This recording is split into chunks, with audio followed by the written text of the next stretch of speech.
Hi, I'm Jeanette Roche. This is Bridge City News. Here are some of the top stories we have lined up for you today. Trump's border czar announces a reduction in the number of ICE agents in Minnesota, but will it lower the temperature of protests? Plus, the latest revelations from the Epstein files have Microsoft co-founder Bill Gates apologizing for ever knowing the convicted child sex offender. And it's that time of year when the City of Lethbridge reminds you to avoid the potholes as crews begin filling them. Your nation, your province, your southern Alberta. From the heart of Lethbridge, it's Bridge City News with Jeanette Roche. Thanks for joining us. White House border czar Tom Oman announced Wednesday the Trump administration is withdrawing 700 immigration officers from Minnesota effective immediately after state and local officials agreed to turn over arrested immigrants. Agents with Immigration and Customs Enforcement, also known as ICE, have been rounding up illegal immigrants and criminals in Minneapolis-St. Paul, but the killing of 2 protesters has enraged the community. Still, Oman warned the mission of mass deportations will continue. My goal with the support of President Trump is to achieve a complete drawdown and end this surge as soon as we can. But that is largely contingent upon the end of the illegal and threatening activities against ICE and its federal partners that we're seeing in the community. We want to get back to the normal operational footprint here. But that depends on the people out there putting up illegal roadblocks. That depends on people that want to intimidate and interfere and put hands on ICE officers. Tone down the rhetoric.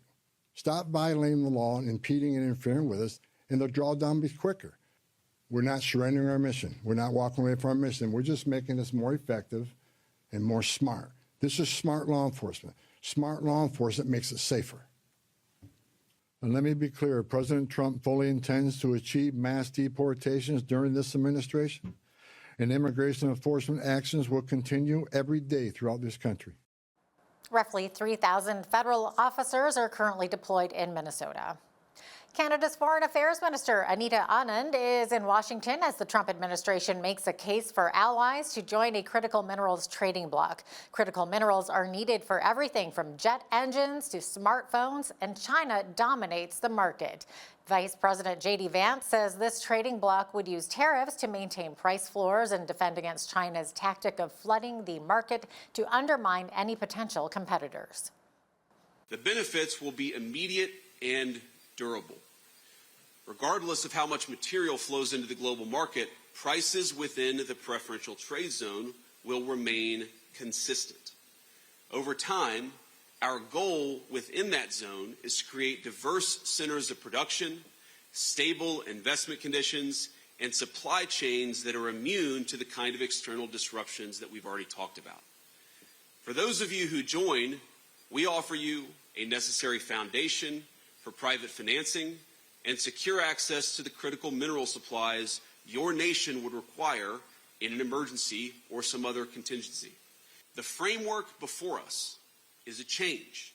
It is a practical and enforceable approach to solving the problem, not just complaining about it. Many of you have helped us design it, and we're, of course, constructing it together in real time. So to those of you still on the fence, I say, let's move together. This push comes as the U.S. continues to rattle traditional allies with tariffs and threats of annexation. Microsoft co-founder Bill Gates is having to do a little song and dance to distance himself from the latest revelations in the Epstein files. Last Friday, the U.S. Department of Justice released more than 3 million pages of files related to the Epstein investigation. Some draft email messages in Epstein's email account dated back to 2013 mention marital discord between Gates and his then-wife Melinda, and Gates's concerns about contracting a sexually transmitted disease. Here's Gates's response. I never went to the island. I never met any women. And so, the more that comes out, the more clear it'll be that although the time was a mistake, it had nothing to do with that kind of behavior. I was one of many people who regret ever knowing him. No, apparently Jeffrey wrote an email to himself That email was never sent. The email is, false. So I don't know what his thinking was there. It just reminds me, every minute I spent with him, I regret and I, apologize that I did that. Melinda French Gates has alluded to, quote, muck in their marriage and insisted her ex-husband has questions to answer over his relationship with the deceased child sex offender. Former Prime Minister Stephen Harper talked about the importance of National Unity Tuesday as his official portrait was unveiled on Parliament Hill. Harper says the need to preserve Canadian values is more important than ever.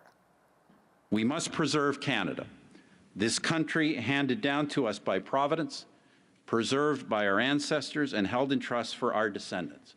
We must make any sacrifice necessary to preserve the independence and the unity of this blessed land. Stephen Harper has never been drawn to spectacle, but always to service.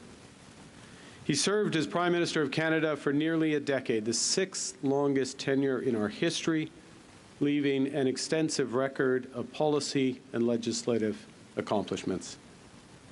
In a political climate increasingly buffeted by noise, he brought composure, intellect, and decisiveness to public life. Stephen, your portrait will soon take its place alongside those of Macdonald and Laurier, King and Diefenbaker, Trudeau and Mulroney, builders of our country in the past, examples to our country for our future. The portrait unveiling comes just days before the 20th anniversary of the election of Harper's first Conservative government. The southern Alberta town of Staveley continues to grieve the loss of 3 junior hockey players killed in a crash near the town on Monday.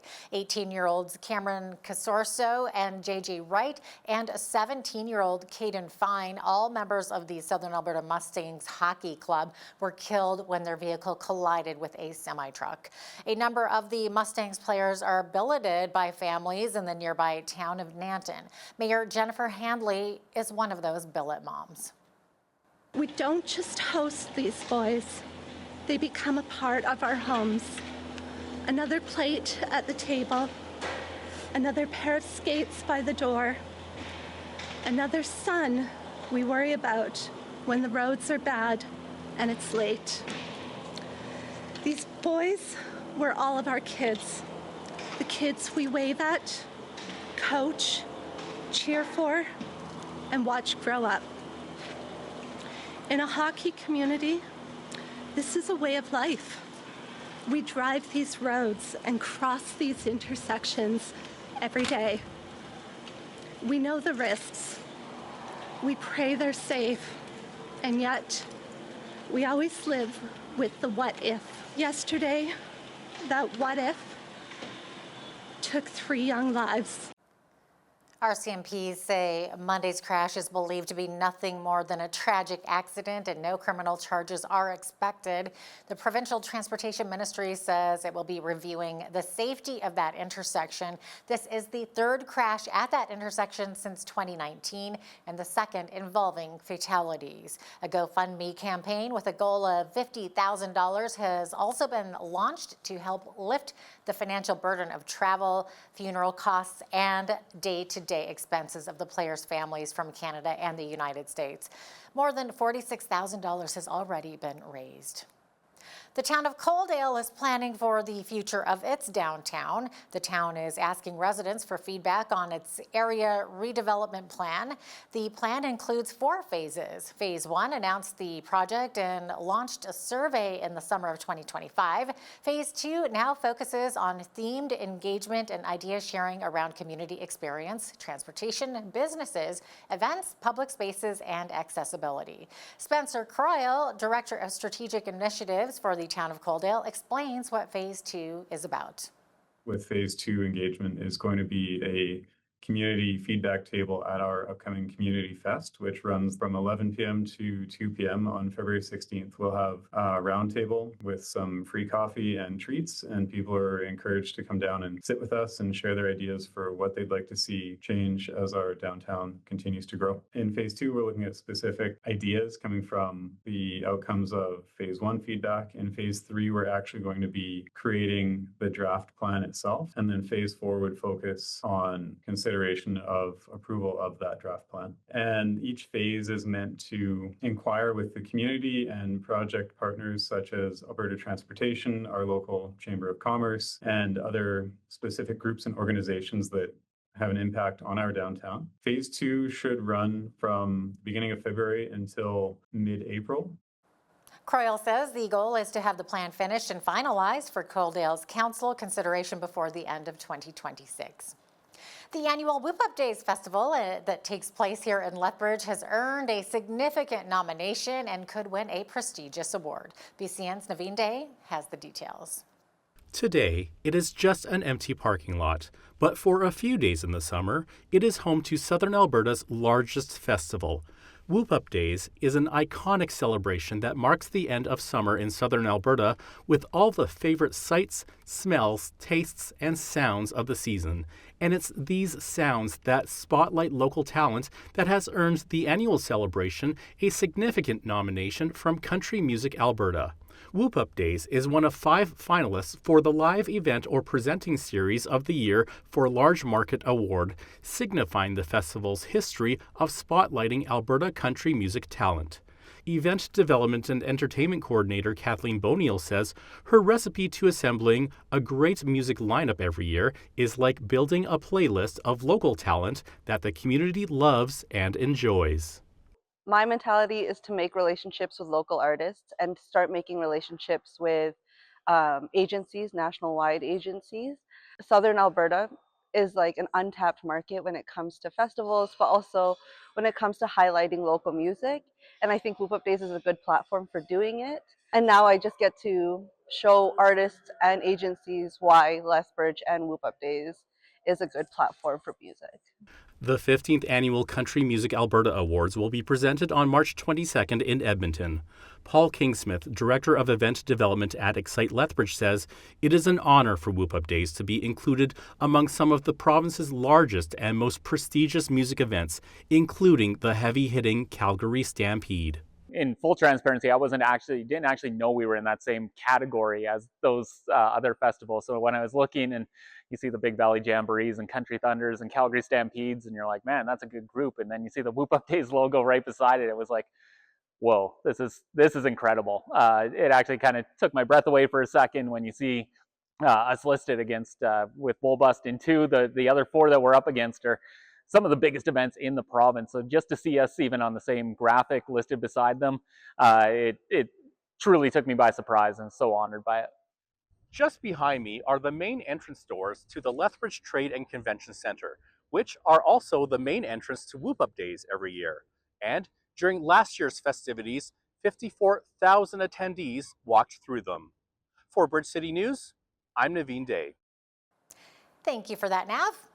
While it may not be the season where most road work gets done in Alberta, City of Lethbridge crews are taking advantage of the warm weather to address potholes on city streets. Even while the main asphalt producing plants remain closed, the city's transportation operations in recycling old asphalt chunks to extract fresh, hot asphalt. Potholes typically form when weather drastically changes, when moisture freezes and expands within the pavement, breaking it down. So crews are getting ahead of it while the temperature remains high and especially dry. The city, meantime, is asking residents to look out for crews on site repairing city roads. The City of Lethbridge operates an asphalt recycler where we use asphalt from summer construction sites and that we process and create a hot asphalt product that we can use to fix those road areas to create a more durable surface. And we found that most of the time, or very often, those patches don't have to be addressed by crews in the summer, which creates more capacity for other major and minor road repairs all across the city. We use approximately 350 tons of asphalt, for this operation per year. The real economic impact is that we don't have to go back to refix it, you know? We send the crews out right now, and instead of using cold patches that wear out really quickly, especially in high traffic areas, this product holds up really well. It binds with the existing asphalt, and we don't have to go back and fix. Residents can report potholes by calling 311 or visiting the city's website. The city adds they receive an average of 800 requests in a season to fill potholes. A new exhibit at the University of Lethbridge's art gallery is diving deep, figuratively speaking, into soil. Remediating Soil's Field Notes is a collaboration between art galleries from Alberta, Ontario, and the Yukon Territory to engage with people in understanding dirt. The exhibition is meant to provide viewers with an approach to see soil as a living process and discover a new sense of admiration for it. This exhibition, Remediating Soils, it comes out of, I think we started in 2018, big research project funded with research grants. So there's artists and scientists, other academics, farmers, gardeners, community members.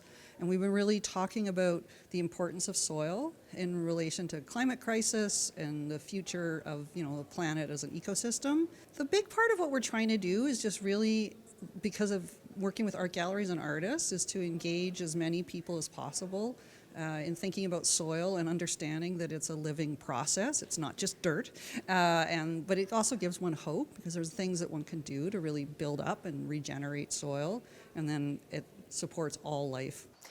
The exhibition is now open at the university's art gallery during weekdays and Saturdays until April the 4th. If you have art and craft supplies that you are not using, now is the time to swap them out. Environment Lethbridge is inviting artists and crafters to participate in their first art and craft supply swap on February 15th from noon until 5 p.m. in the community room at CASA. At the event, participants can trade supplies such as extra yarn, unused paint, leftover scrapbooking materials, or any other craft items. Kathleen Shepard, Executive Director of Environment Lethbridge, provides more details about the swap.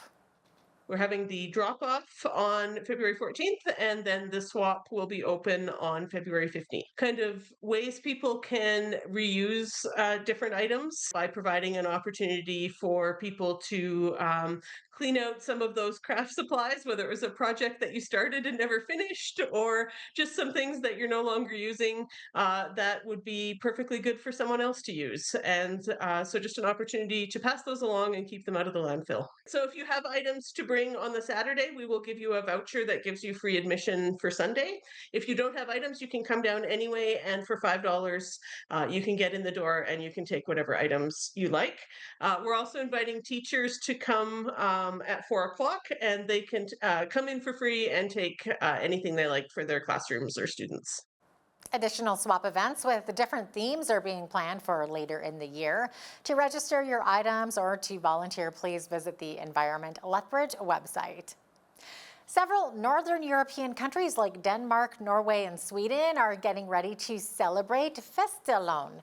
It's celebrated in the weeks prior to Lent and is often called the Scandinavian Halloween. Part of the celebration involves eating buns filled with whipped cream or custard. Sounds yummy.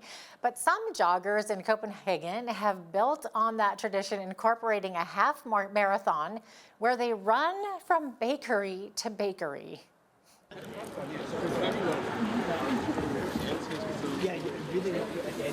How is it? It's wonderful. This was basically just a fun organic idea that turned into something really big, not just in Denmark, but basically around the world. We mapped 10 bakeries in Denmark who are really, really good at what they do. We did the route between these 10 bakeries, and it happened to be 21.1 kilometers, so the exact distance of a half marathon. So it just felt right that we had to do this half marathon where we do bakery stops and let people run between these amazing bakeries that we have in Denmark. It's good. I mean, a bit greasy, but very, very delicious. I think it's not an exaggeration to say that we have the best bakeries in the world.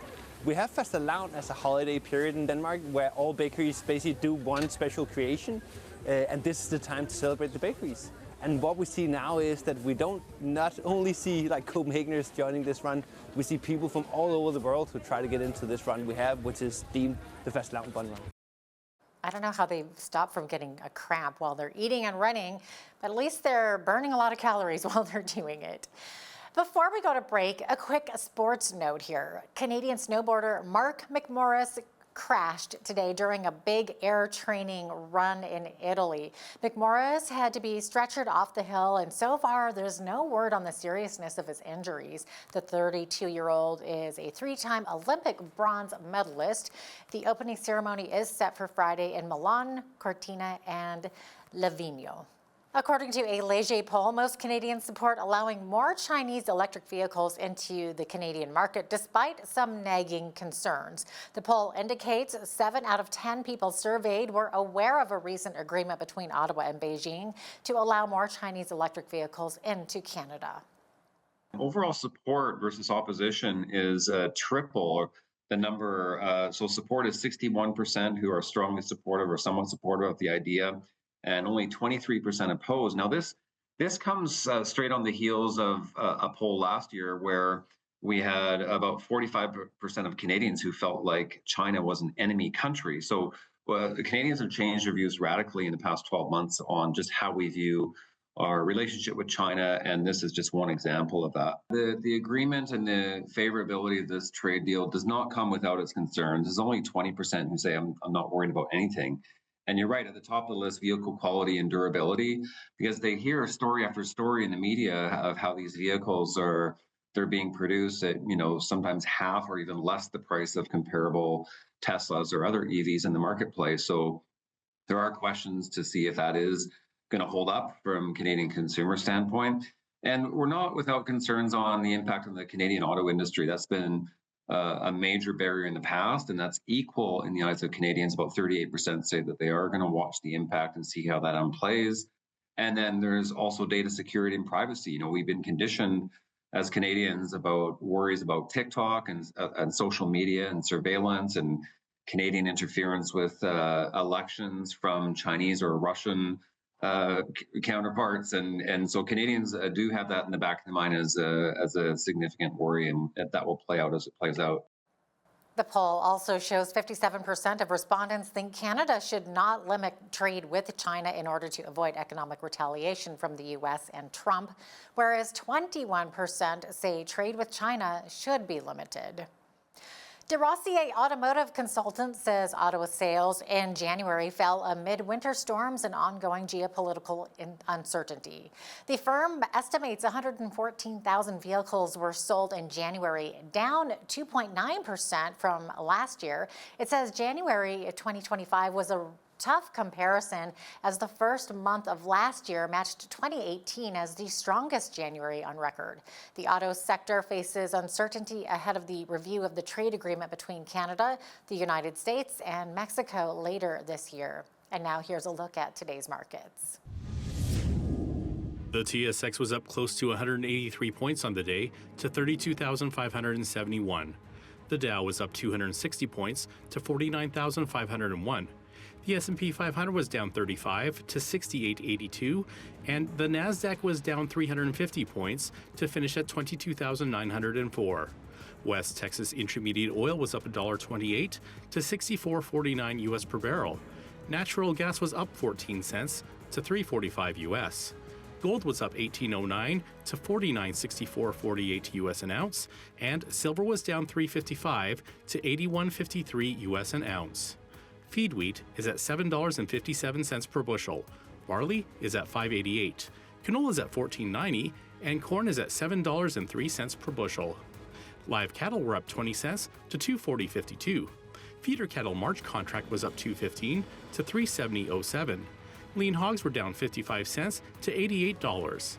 And the Canadian dollar was even over the past 24 hours and currently sits at 73.20 US.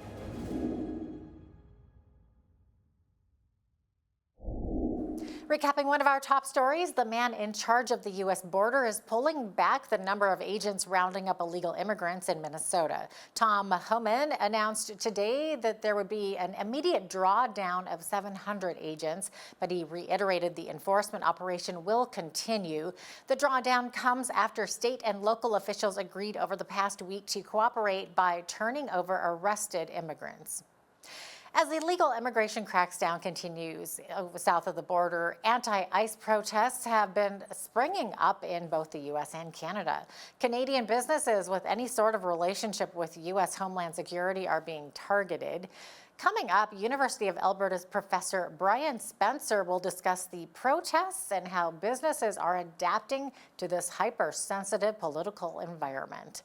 Also, when you see news happening in your community, be sure to send us an email at info@bridgecitynews.ca. You can also visit our website, bridgecitynews.ca, or our YouTube channel anytime to check out more of our stories and interviews.